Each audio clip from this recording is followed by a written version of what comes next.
Away kalong kume badang armed na po kasnong riken kabahap po Mairang West Kasil District kalangat hakajing pang COVID kat kendai. Badia kane lalap di doktor jong Robert Hospital Shillong hakapor kadang late pa Sumar yalade siya katay ka Sumar. Katay kalong kume kaday gabaning kong tam na po West Kas Hills bangat haute kunyang jingpang o bala sa priyang menta siya kalang kajala bat kiri ka pertay. Hakajing ikran bat kilat patay kubor i Dr. Mbare, District Medical and Health Officer ka West Kas Hills District.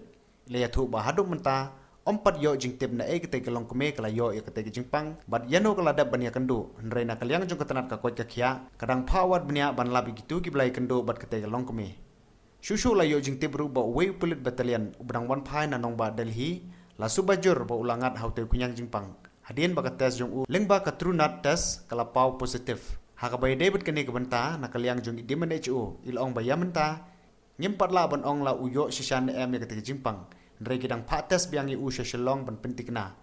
Ilong bakat kum ka test bandingkong te urang ba ula pau positif. Nray ban pentik na ikane ngila pa biang i ka RT-CPR test sa Shillong.